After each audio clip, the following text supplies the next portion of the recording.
Hello everyone, how are you? Myself Hemant, a trader, investor, content writer, blogger, owner of Wise Investing Solutions. So,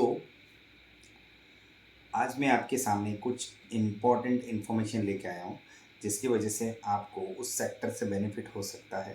right, तो ध्यान से सुनना, last तक सुनना। शायद आपको 10-15% तक का भी रिटर्न मिल सकता है। It's not guaranteed but yeah you can take benefits on some certain news. ठीक है, तो सबसे पहला न्यूज़ है, न्यूज़ बेस्ड स्टॉक्स पकड़ के वो बोलते हैं ना, बहती गंगा में हाथ धो लिया करो, तो it is like that. So news based stock जो हैं वो है डिफेंस सेक्टर के स्टॉक्स, बहुत ही लाइमलाइट में रहेंगे। जैसे कि अभी मैं एक डेटा पढ़ रहा था जिसके हिसाब से एक न्यूज़ में ऐसा बताया गया है, और मैंने आर्टिकल वेरीफाई भी किया है कि डिफेंस सेक्टर के स्टॉक्स बहुत ही ज़्यादा लाइमलाइट में रहने वाले। रीज़न, पिछले 5 सालों में जो डिफेंस सेक्टर का जो ग्रोथ है वो 54.1% बढ़ गया है, और करंट सिनारियो के हिसाब से रिकॉर्ड 13,000 करोड़ का एक्सपोर्ट से उनको इनकम हुआ है। सो ये भी एक बहुत अच्छा ग्रोथ ट्रेजेक्टरी है डिफेंस स्टॉक्स के लिए। बिकॉज क्या है, आज के सिनारियो में जो अभी चल रहा है, जैसे आपने रशिया यूक्रेन का वॉर देखा होगा, सारी कंट्रीज़ जो छोटी छोटी कंट्रीज़ है, जो बड़ी कंट्रीज़ है, उसके अंदर फियर बहुत ज़्यादा है कि हाँ, सिक्योरिटी को लेकर कंसर्न्स है कि कभी भी कुछ भी हो सकता है, तो हमारे पास इसका बैकअप रहना चाहिए। तो फ्यूचर में भी इन स्टॉक्स में अच्छा ग्रोथ रहने वाला है। जो इंडिया ने मेक इन इंडिया का कॉन्सेप्ट निकाला है उसमें ये सेक्टर को बहुत इंपॉर्टेंस दिया गया था। ठीक है, तो ये हमेशा लाइमलाइट में रहेंगे स्टॉक। कोई भी छोटा मोटा करेक्शन आता है, ऐड करो, छोड़ो मत। ठीक है। दूसरा, अभी इथेनॉल इथेनॉल के ऊपर नितिन गडकरी जी ने फिर से एक स्टेटमेंट दिया है कि 5 सालों में इथेनॉल का यूज़ बढ़ जाएगा और पेट्रोल का यूज़ घट जाएगा। ठीक है, तो सबसे बड़ा डेफिसिट जो इंडिया का क्रिएट होता है वो क्रूड ऑयल के इंपोर्ट से होता है।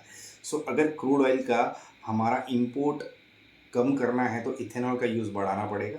ठीक है, तो अगर ये स्टेटमेंट अगर सही डायरेक्शन में है, आई होप ये सही ही है, क्योंकि बिकॉज वो कुछ भी ऐसे तो बोलेंगे नहीं, कुछ तो उस पर बहुत बड़े बड़े स्टेप्स लिए जा रहे हैं, और आई होप वो बहुत सही डायरेक्शन में ये चीज़ जाए, ताकि हमारा जो सबसे बड़ा डेफिसिट है क्रूड ऑयल का, क्रूड ऑयल इंपोर्ट करने की वजह से, वो कम हो सके।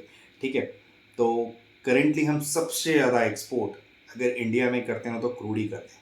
ठीक है, तो इथेनॉल को लेके जो भी स्टॉक्स हैं, शुगर इंडस्ट्री के जो भी स्टॉक है आप वो बाई कर सकते हो। तो सबसे पहला डिफेंस आ गया, दूसरा आ गया इथेनॉल सेक्टर को लेके।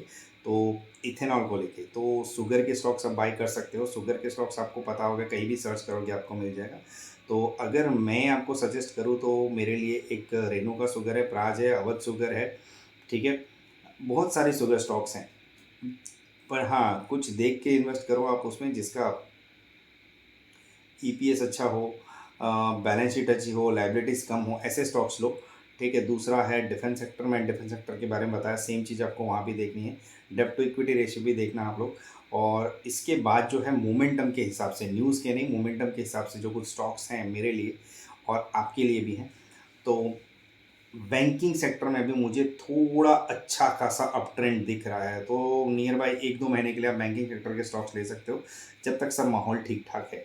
ठीक है, मुझे लग रहा है कि बैंकिंग स्टॉक्स में अच्छा स्पार्क आया है, स्पेशली कुछ कुछ स्टॉक्स में, जो मैंने पहले इसके पहले वीडियो में भी बताया था आपको। एक्सिस बैंक में आपने देखा होगा बहुत तगड़ा रिटर्न मिला है, अभी भी उसमें मोमेंटम है। कोई भी डाउनफॉल आता है आप उसे ऐड करो, डोंट मिस इट। राइट, सो अभी दो बैंक्स में फिर बहुत अच्छा रिवर्सल दिखा है, आप उसमें भी थोड़ा बहुत रिस्क लेके इन्वेस्ट कर सकते हो। जैसे कोटक में मैंने बोला था कि थोड़ा मोमेंटम साइडवेज हो गया, H D F C bank में भी सैचुरेशन और साइडवेज है, बट पिछले 2 ट्रेडिंग सेशन में अच्छा मोमेंटम वॉल्यूम के साथ बिल्ड हुआ है। ठीक है, तो बैंकिंग के जो स्टॉक्स हैं, H D F C bank, Kotak bank, अभी मोमेंटम वॉल्यूम के हिसाब से एक्सिस बैंक,